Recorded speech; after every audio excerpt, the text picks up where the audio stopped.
Muchísimas gracias por estar aquí. Y gracias a la Cinemateca, gracias a Luis, gracias a Laura por la invitación y fundamentalmente por darme la oportunidad de compartir con ustedes pues, uno de los placeres fundamentales de la especie humana, que es comentar películas, ¿no? Es lo que creo que caracteriza al ser humano contemporáneo, ¿no? Y yo en la tarde de hoy quisiera, como en todas las conferencias, hablarles de 5 cosas, 5 ideas. Una conferencia no da para más. La primera es aproximarme a lo que entiendo que es el cine. ¿Por qué el cine es tan relevante? ¿Por qué el cine es tan importante? ¿Por qué el cine es el elemento central de nuestra educación estética?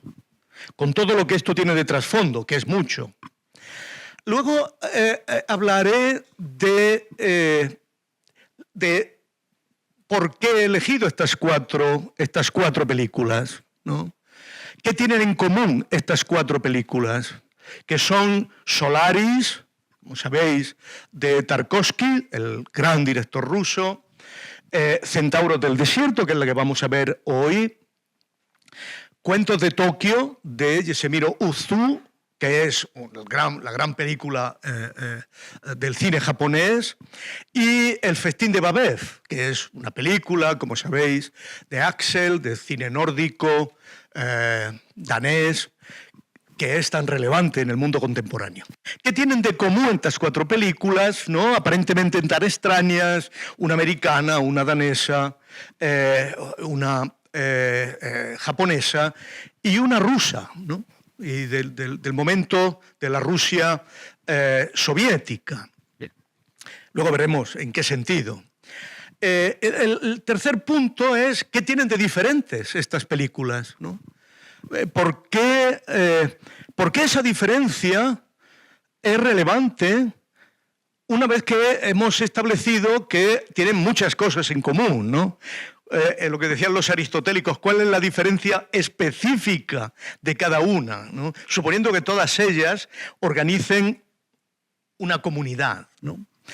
El cuarto momento hablaré específicamente de Centauros del Desierto, que es la que vamos a ver posteriormente, y como es siempre preceptivo cuando se da una conferencia, el quinto punto es una brevísima conclusión. Así que, como es lo lógico y natural, comienzo por el primer punto, que es ¿por qué el cine es importante, ¿no? Y aquí comenzaré citando a Angelopoulos, ¿no? el gran director, de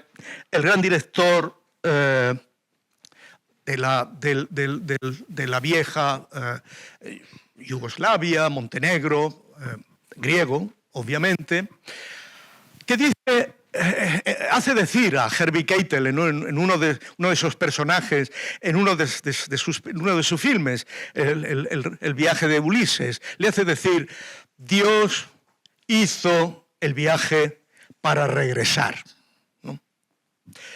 En cierto modo, esto es una metáfora del cine, ¿no? Dios hizo el viaje para regresar y contarlo. Yo quiero seguir esta pista de Angelopoulos haciendo una pequeña variación, ¿no? Una variación que me gusta comentarla de vez en cuando, que es Dios hizo al ser humano para ver cine. Y tendríamos que preguntarnos por qué Dios tiene necesidad de hacer al ser humano para hacer cine. Y posiblemente tiene necesidad de hacerlo por su propia creación chapucera. Entonces, porque con su primera creación no estuvo en condiciones de hacer seres humanos suficientemente interesantes. En realidad, la forma en que Dios nos ha creado, a todos los que estamos aquí, por hablar en términos claramente metafóricos, deja bastante que desear. cada uno de nosotros es un ser trivial en el 90% de las ocasiones, superficial en el 95%, aburrido en el 98% y poco interesante en la totalidad, ¿no? Pero Dios, todos los dioses de todos los mitos, se conceden una segunda oportunidad. Es el mito de Prometeo, por ejemplo, es característico de esto. Se conceden una segunda oportunidad. Saben que han fallado en algo, saben que la creación ha sido chapucera y entonces hacen una cosa más, ¿no? Y permiten una segunda creación que mejore las cosas de la primera. Y la segunda creación que mejora las cosas de la primera es esencialmente generar a alguien que esté en condiciones de crear de verdad seres humanos. Y eso es lo que hace realmente el cine. Crea seres humanos que en el 99% son interesantes, están definidos, tienen realidad. Y lo que es más importante, permiten que los seres humanos que los ven quieran ser como ellos. Creo que eso es lo que hace realmente el cine. Nos ofrece modelos miméticos que nos afectan de un modo que queremos vivir como ellos. Por eso nos educan, por eso nos transforman, por eso están en condiciones de ser seres salvados. Podríamos decirlo así, que serían aquellos seres que Dios no se cansaría de ver permanentemente, ¿no? Esta introducción un poco teológica, un poco mística, que me la permiten irónicamente, ¿no? Es muy importante para explicarnos el afán de los seres humanos de ver. Y cómo ese afán de los seres humanos de ver, esa concentración en la mirada, ha culminado en estos tiempos, que sería pretencioso decir que son los mejores de la humanidad, pero ha culminado en estos tiempos con esta industria, esta actividad, esta poética que nos permite permanentemente ver otros seres humanos. Y otros seres humanos, que para mí es importante este punto, que están completamente expuestos. Los seres como nosotros, los malos, no queremos que se nos vea la maldad. Y los buenos tenemos la obligación de no mostrar nuestra bondad. Y por lo demás, sabemos que maldad y bondad depende de circunstancias tan extraordinariamente complejas que nadie de nosotros estaría en condiciones de decir cómo se comportaría si las condiciones de su conducta fueran determinadas, ¿no?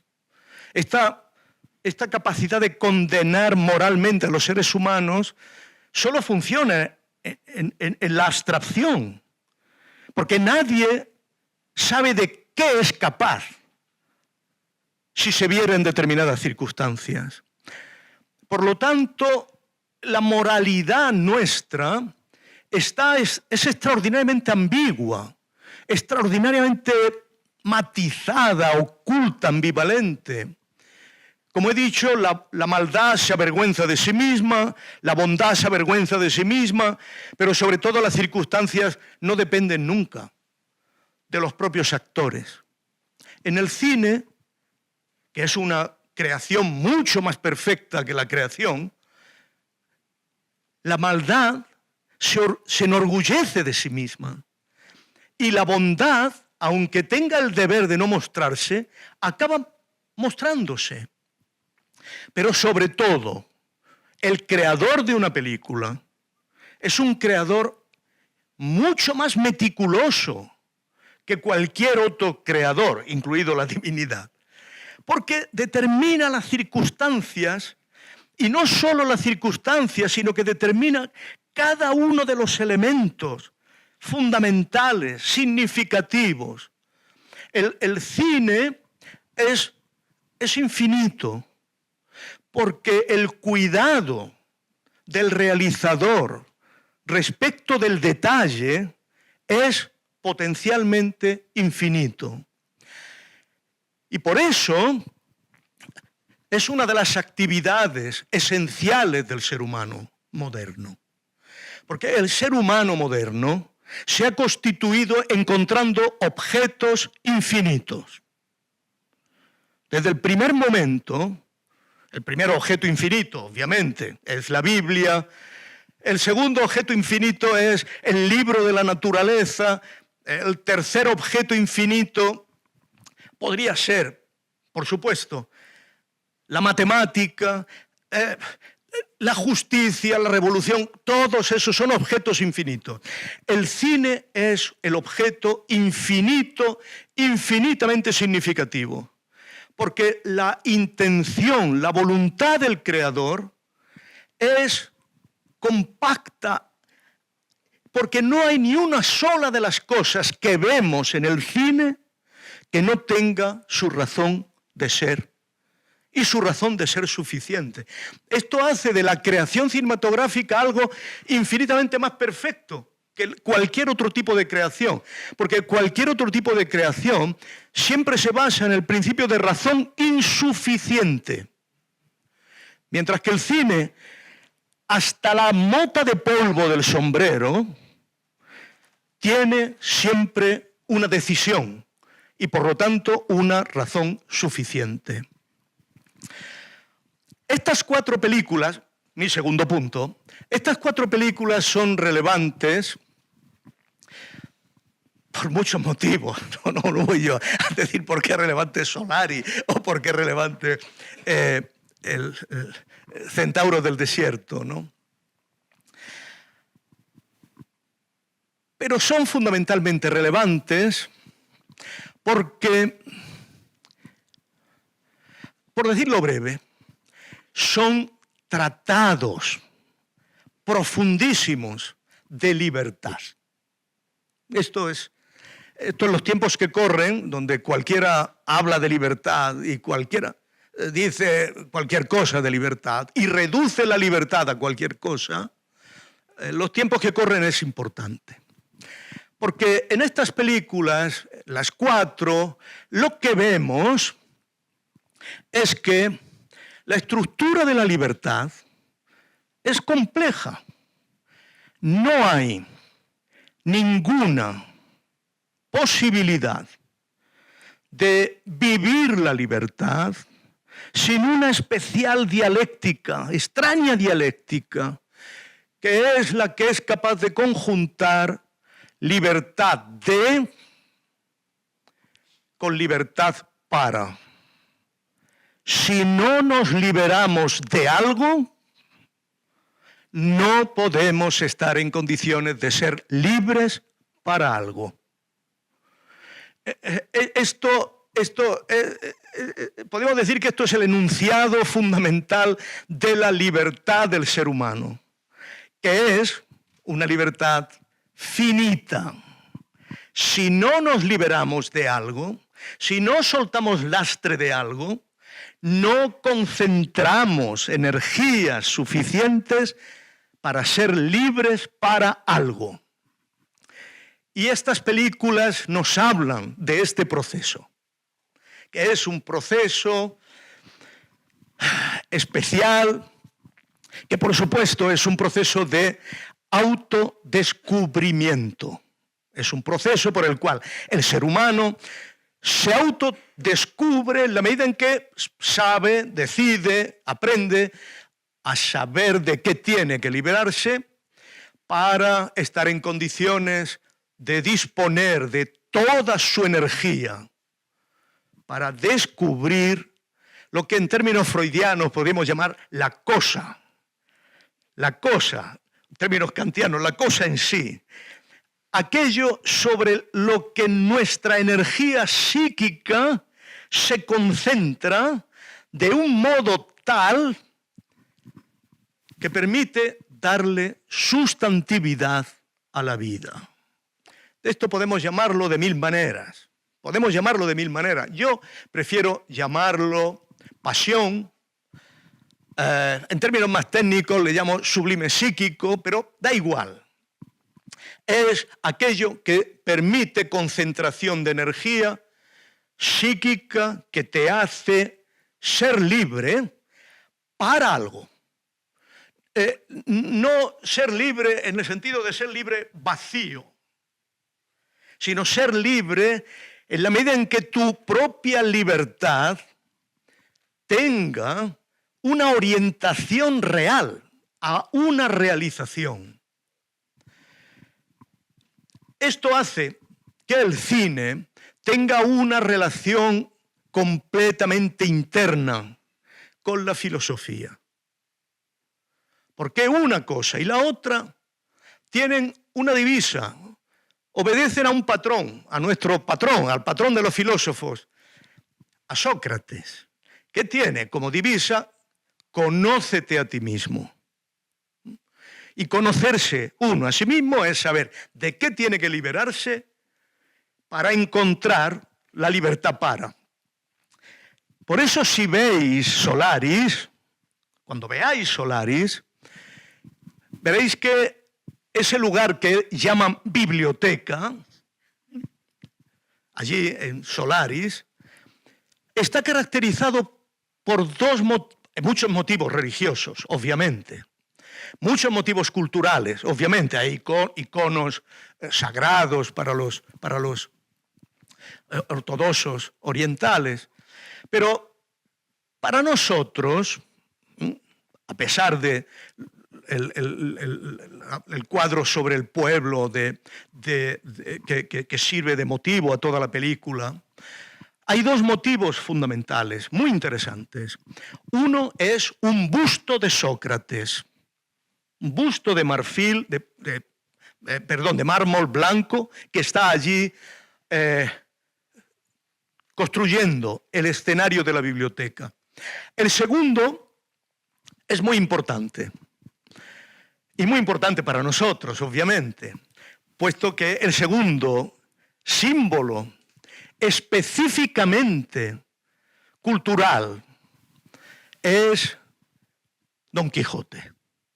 Si veis Solaris, veréis que un momento, la cita fundamental, se cita a Dostoyevsky, se cita a Tolstoy, pero realmente la única cita literal de Solaris es leer un fragmento de Don Quijote, un fragmento dedicado a los sueños, ¿no? Sabéis que Freud fue un gran lector del Quijote. ¿Por qué vinculo estos dos elementos culturales, ¿no? Uno, el patrón de los filósofos; otro, bueno, podemos decir que el patrón de cualquier tipo de inteligencia hispana, ¿no? Que es Don Quijote, que es Cervantes. Porque están íntimamente conectados de esta manera, y están conectadas a estas películas de esta manera. Porque no hay forma de saber de qué nos queremos liberar para estar en condiciones de identificar para qué queremos ser libres si no lo hacemos con otros. Solos no se puede hacer. Solo se hace en diálogo, en un diálogo de por lo menos dos. Y lo interesante de estas cuatro películas es que son películas que ciertamente se hacen en parejas. Son películas donde siempre van acompañados, donde el proceso de autoconocimiento, el proceso de autoliberación, el proceso de identificación del para qué de la libertad siempre se organiza en parejas. Y esto es muy importante en todas las películas. Solaris es es la película, Solari es la institución psicoanalítica corporeizada, ¿no? Por decirlo así, ¿no? Pero en cierto modo la historia es la historia de la radical insensibilidad de alguien, porque no puede interpretar ni convivir con un proceso terrible sentimental, ¿no? con la pérdida de la madre, en este caso concreto, que es en el fondo organizado fílmicamente como una pérdida de la persona que te entiende, de la persona que te acompaña, de la persona que está en condiciones de tener una vida contigo, ¿no? Centauro del desierto, como vais a ver, es una película quijotesca, completamente quijotesca. Es la película de un Don Quijote enloquecido, casi psicótico, con su ayudante, ¿no? Paulin, que es continuamente despreciado, ¿no? por Ethan Edward, que es el verdadero caballero de la película, y que, por supuesto, se lanzan, ¿no? a una aventura quijotesca ilimitada, sin fin, de recorrer fílmicamente la tierra de Texas, aunque sabemos que la tierra de Texas en este caso es mucho más amplia que Texas. Incorpora Arizona, incorpora Utah, en fin, toda una serie de cosas. Esto, muchos críticos de cine argumentan que Centauro del desierto es una película llena de defectos por eso, ¿no? Porque está hablando de los grandes valles de Arizona como si fuera Texas, ¿no? Y esto recuerda la anécdota el compositor de música dedicado a la ópera cuando hace Tosca, ¿no? Y efectivamente, si recordáis, Tosca se tira, está en Sant'Angelo, se tira y va a morir al Tíber, ¿no? Y entonces le dijeron, ahora no recuerdo el autor de Tosca, Bellini, ¿no? Le dijeron, pero maestro, no puede ser, si uno se tira desde Sant'Angelo, no cae al Tíber. Y entonces el gran maestro italiano dijo, ¿me va usted a enseñar qué es lo que puede pasar en una ópera? En cierto modo tenemos lo mismo. ¿Cómo que qué más da que los valles de Utah, ¿no? o los valles de Arizona no sean Texas, ¿no? Para lo que tiene que hacer Ethan Edward, esto es completamente indiferente, porque lo que tiene que hacer este caballero andante con su escudero es amar la tierra. Y la tierra, da igual que sea Arizona, que Texas, que lo que sea, amar la tierra.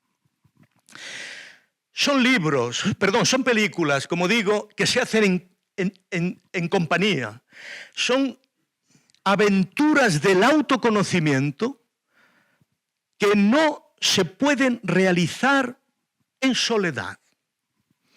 Los cuentos de Tokio, en el fondo, en la historia de un matrimonio mayor que tiene que estar en condiciones de reconciliarse con la pérdida. Luego veremos, ¿no? Pero que en último extremo ilumina recíprocamente su vida con una específica construcción de planos que es fascinante en Ozu. Si veis la película, veréis cómo el matrimonio de protagonistas jamás se mira a la cara. Por supuesto, Ozu tiene un régimen óptico extraordinario, posiblemente único en el cine mundial. Pero lo relevante aquí es que los personajes evitan completamente cruzarse la mirada. Evitan cualquier cosa que implique el reto de mirarse de frente. Pero, sin embargo, en los momentos cruciales, no solo de esta película, sino las películas fundamentalmente de Ozu, están en condiciones de dirigir la mirada a la vez en un ritmo casi de baile, conjuntados ambos, contemplando un tercer objeto. Esto es, las miradas están diseñadas en su movimiento para que el espectador descubra, sea conducido, sea dirigido al objeto que los dos miran de manera unánime, que es la forma más, a mi modo de ver, más entrañable de comunidad. La comunidad no se construye cuando dos seres humanos cruzan las miradas, sino cuando saben mirar una tercera cosa conjuntamente y a la vez. Y el Festín de Babeth, ¿qué os voy a decir? El Festín de Babeth es sencillamente el brindis de amor más sublime de la historia del cine. Aguantad esa película, aguantad el ritmo lento de la construcción del festín y esperar al brindis final. Porque no hay en toda la historia del cine, créanme, en toda la historia que yo conozca, un brindis de amor tan configurador de una vida común entre seres humanos que no han cruzado una mirada entre ellos en décadas. Y esto es verdaderamente espectacular. Por lo tanto, tenemos películas del autoconocimiento, tenemos películas de la conformación en el proceso de autoconocimiento de la formación de una comunidad. Tenemos películas que en ese proceso de formación de la comunidad, sin embargo, siempre se separan.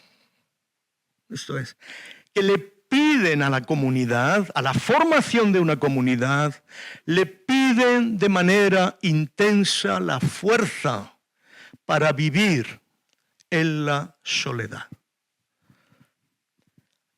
Centauros del desierto, como veremos, es la expresión perfecta, ¿no?, de ese destino de soledad propio del caballero de la fe que decía Kierkegaard, que aparece de manera permanente en el Festín de Babeth, o en el viudo de Cuentos de Tokio, ¿no?, que queda solo, aplastadamente solo en su pueblito tradicional. Y Solaris, el último momento de Solaris, es el momento claramente de identificación de su propia realidad, por fin, pero es un momento igualmente de soledad, por mucho que todos ellos, en esa búsqueda de soledad, se han reconciliado claramente con la tierra. Se han reconciliado claramente con la casa. Se han reconciliado claramente con el hogar. Se han reconciliado claramente con el mundo. Y esto hace de estas películas, a mi modo de ver, como otras que podía haber traído, París, Texas, El cielo sobre Berlín, películas que se oponen completamente a la huida del mundo, se oponen completamente a la estructura más básica de la cultura contemporánea, que es la gnosis, el desprecio del mundo, el hecho de que, porque el mundo no es perfecto, estemos en condiciones de huir de él. En todas estas películas, el mundo es extraordinariamente imperfecto, pero triunfa el amor del mundo, el amor al mundo. El amor al mundo en el que hay que ser libres para mantener el mundo, ¿no? Esta dimensión antinóstica, ¿no?, que hace que, por ejemplo, en el cielo sobre Berlín, los ángeles estén cansados de ser ángeles, ¿no?, y quieran realmente conocer cómo son los seres humanos por dentro, y quieran tener, ¿no?, esta complexio opositorum, este conjunto de cosas completamente contrarias que somos los seres humanos. Esto testimonia algo que afecta a nuestra cultura de un modo destructor, que es la búsqueda de la huida del mundo. Al señor Elon Musk, creo que se llama así, debían obligarle a que viera, como en la Naranja Mecánica, ¿os acordáis?, 300 veces Solaris.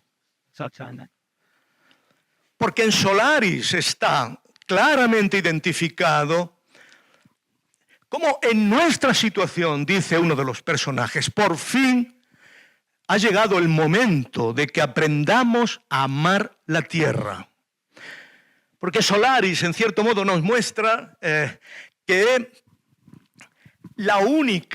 el único sentido de huida del mundo verdadero, esto es, lo único que hay fuera de este mundo, el único planeta, ¿no?, al que podemos viajar, es a liberarnos de nuestras pulsiones, de nuestras traumas, de nuestras represiones, de nuestras incapacidades de manejar los conflictos interiores, ¿no? Por eso la charla mía tiene este título: dejar las inquietudes en Solaris, liberaros de las inquietudes en Solaris para estar en condiciones de habitar la tierra de un modo positivo, de un modo que ame el mundo. Paso al tercer punto rápidamente, que es las diferencias entre estas 4 películas, ¿no? Y las diferencias, a mi modo de ver, aunque sería muy largo explicarlas de manera completa, tienen que ver con el conflicto interior, del cual cada uno de los personajes tiene que liberarse, y la forma que va a adoptar su vida en la medida en que se haya liberado de ellos, ¿no? Solaris, lo hemos dicho, tiene que liberarse, bueno, en realidad tendríamos que decir, tiene que liberarse de la Unión Soviética, pero esto es mucho pedir. Tiene que liberarse del cientificismo, tiene que liberarse de la burocracia, tiene que liberarse de la frialdad, tiene que liberarse de la interiorización de esta forma burocrática de vivir, ¿no? Kelvin, que es el protagonista, es una persona insensible, superior, que ha identificado que la manera de evitar los conflictos internos es no tener ningún tipo de sentimientos. Y esto, fundamentalmente, porque ha interiorizado uno de las divisas fundamentales, ¿no?, de cualquier régimen totalitario, que consiste en decir no hay otra cosa que servir a la organización. ¿No? Cuando Kelvin en un momento determinado confiesa: madre, no recuerdo tu rostro, ¿no?, este momento terrible de Solaris, está claramente identificando que la adaptación a ese sistema específicamente cientificista, burocratizado, pasa por destruir toda vida interior, ¿no? Esto es muy importante y es algo que se registra muy bien en Freud, cuando, reflexionando sobre la Revolución Rusa, Freud dijo: efectivamente, Marx ha logrado, teóricamente, ha logrado neutralizar un elemento fundamental de la pulsionalidad humana conflictual, que es la comida, que es la materialidad de los bienes. Pero que no hay dimensiones ineludiblemente conflictivas que resolviendo la problemática material no van a poder ser resueltas, ¿no? Kelvin, y Tarkovsky lo sabe, es la demostración palpable de esta cuestión.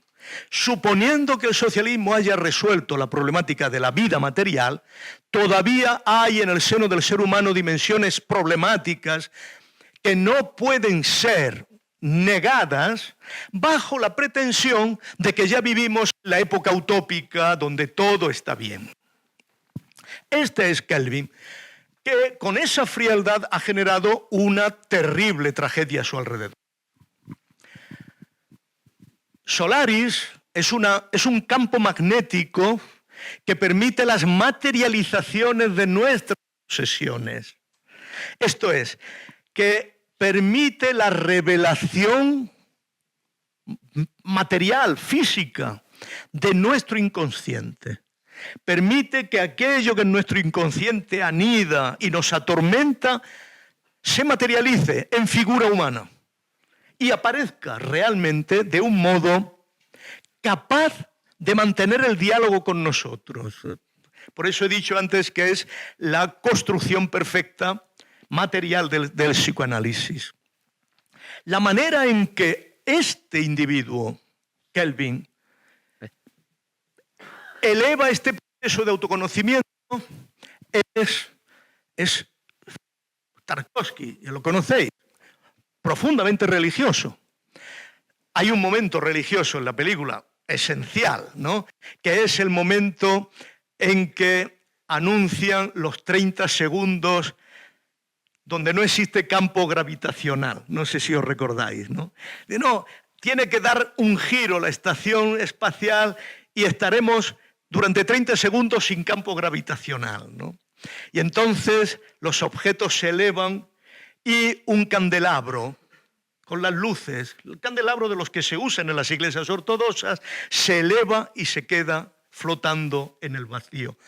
Que es una imagen que va a parecer nostalgia al final, si veis esta película, cuando el poeta ruso intenta pasar la vela, ¿no?, a través de la piscina.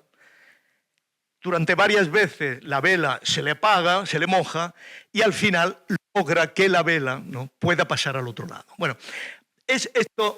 estamos hablando del universo Tarkovsky. Esto sucede en Solaris en el momento en que, cuando regresa a la Tierra, ¿no?, el personaje solamente tiene una palabra. Solo hay una palabra: perdón.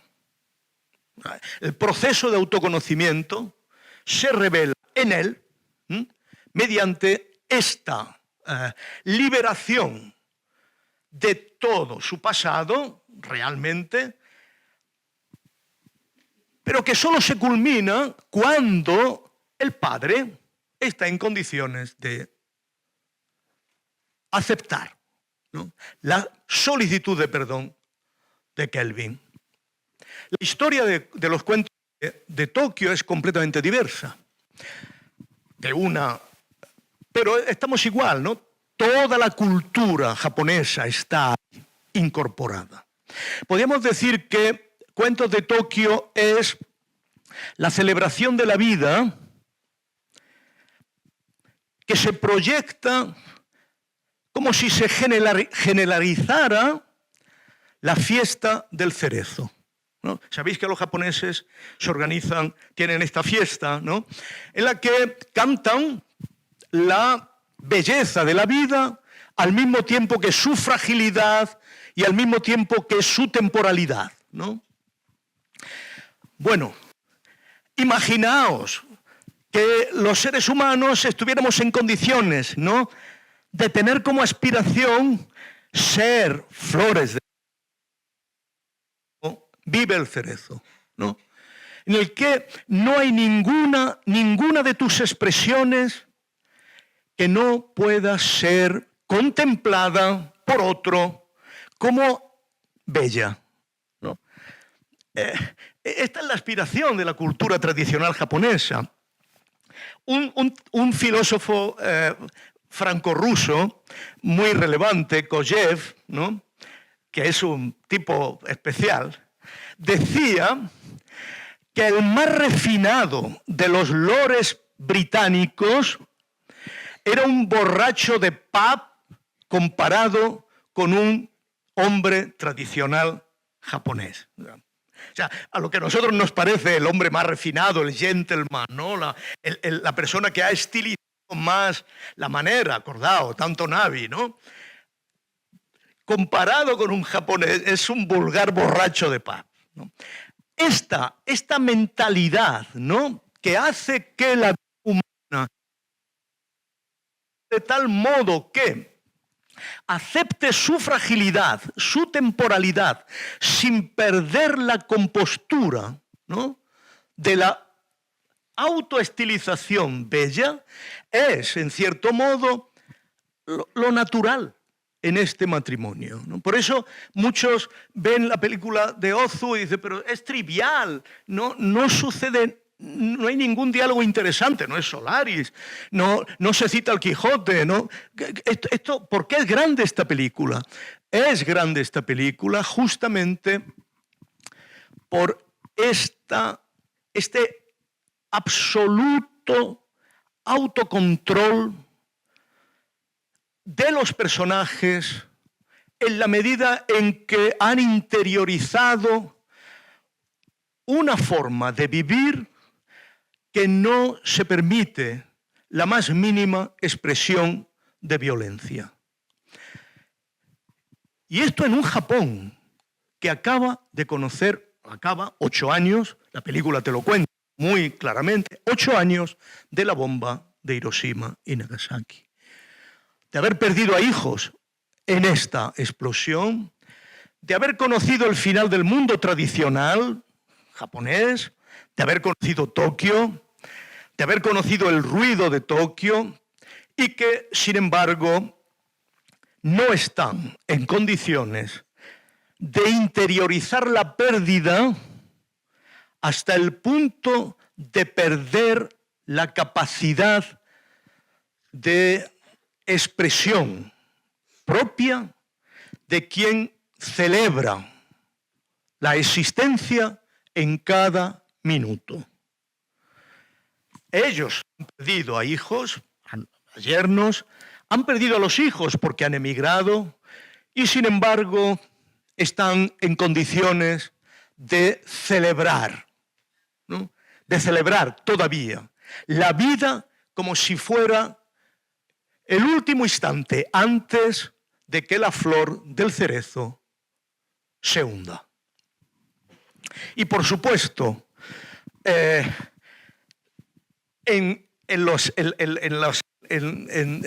festín de Babel, con toda claridad, venimos de la disipación, ¿no?, del general Lovenhelm, vivimos en la terrible circunstancia del universo de la Revolución Francesa, vivimos en la última de las localidades de la costa danesa, vivimos en el pueblecito más pobre de todos los pueblecitos de la costa danesa y, sin embargo, ahí, en esa estructura completamente limitada, austera, estamos en condiciones de asistir al banquete más esplendoroso que podamos imaginar. Los seres humanos se liberan de la gran ciudad, se liberan de la gran historia, se liberan del gran acontecimiento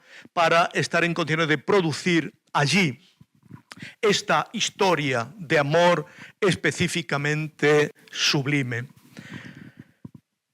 Pero pasamos a Centauros del Desierto, que es mi cuarto punto, porque creo que se hace muy tarde, y vemos lo específico de esta película.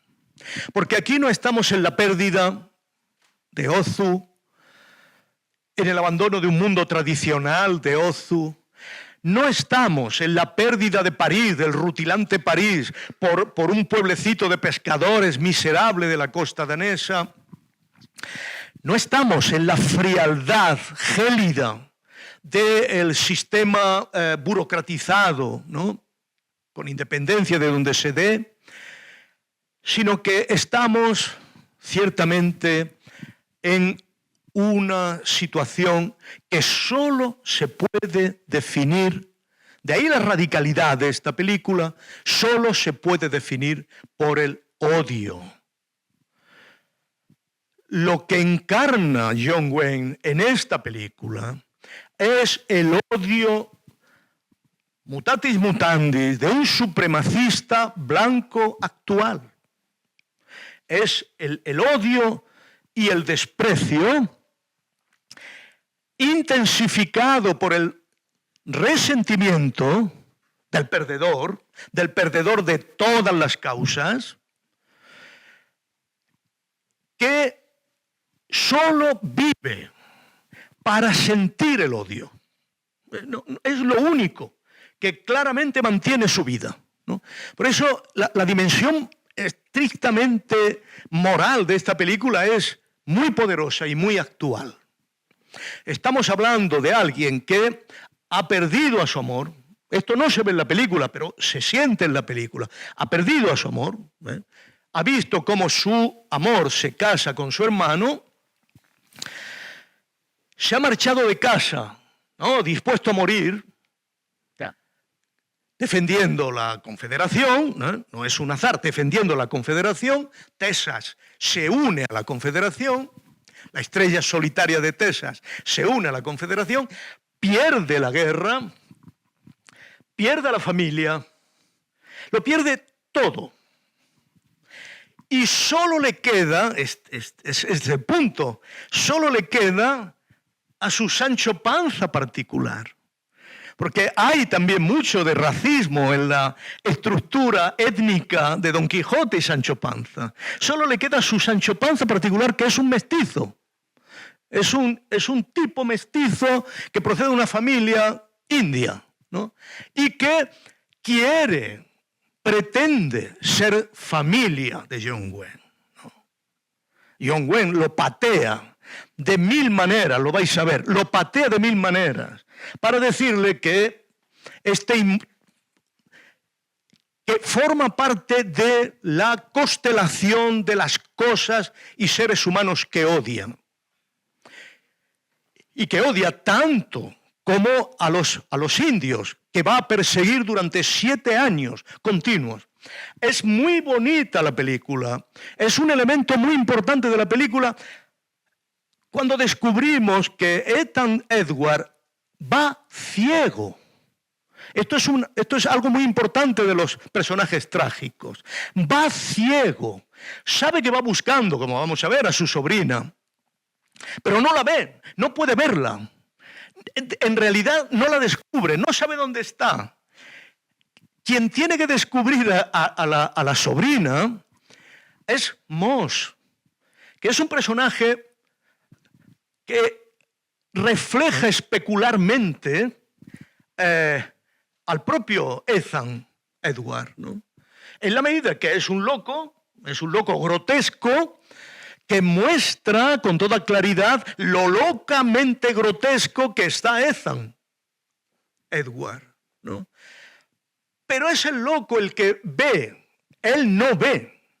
Él atraviesa la tierra como un centauro, atraviesa la tierra de forma incansable, pero no ve. No ve no ve el objeto de su viaje, porque va cegado por el odio.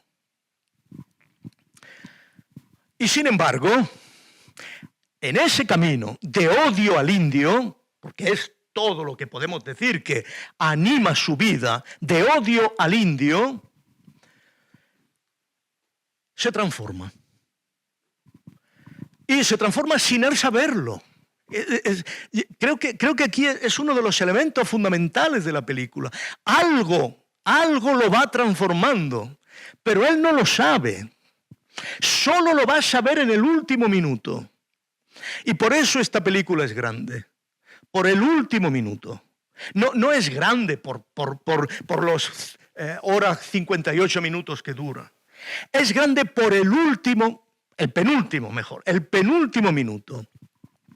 Es grande porque el odio se transfigura en exaltación. Lo vais a ver. Se transfigura, se transforma en exaltación porque lo que tenía que ser muerte es vida. Lo que tenía que ser feo es admirable, es bello. Muchos críticos dicen, no, Nathalie Wood no está bien caracterizada. Nathalie Wood no es un problema de caracterización. Nathalie Wood es una materialización real de su odio, que en un momento determinado le impacta de tal modo que obliga a la transformación del sentimiento. Este es el punto. Un punto que acaba en la película con el final, no hago spoiler porque es un final mítico, acaba de una manera que muestra la sustancia real del cine. Bueno, ya sé que se dijo, es el material de que están hechos los sueños. Es algo anterior a eso.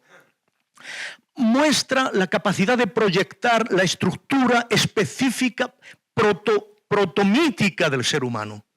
La estructura más básica del ser humano. La diferencia dentro-fuera.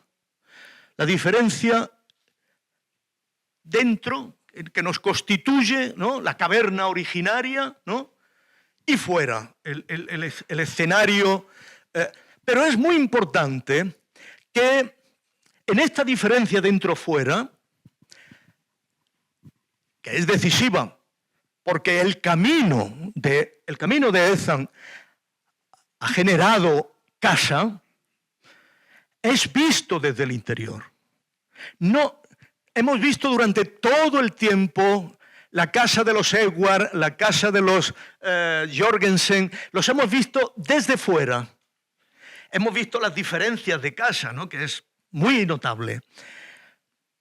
Ahora vemos, el primer plano, vemos los jinetes que se acercan desde dentro, trayendo malas noticias, y el último vemos todo el escenario, todo el espacio abierto, toda esa espacialidad desde el interior, marcando claramente esa diferencia mediante ese cierre automático de la puerta desde dentro. Esto es, queda constituido el espacio de la casa, queda reconstituida la capacidad que tiene el ser humano de habitar la tierra, a condición de que quien ha hecho en cierto modo posible esa constitución quede en la exterioridad y en su soledad.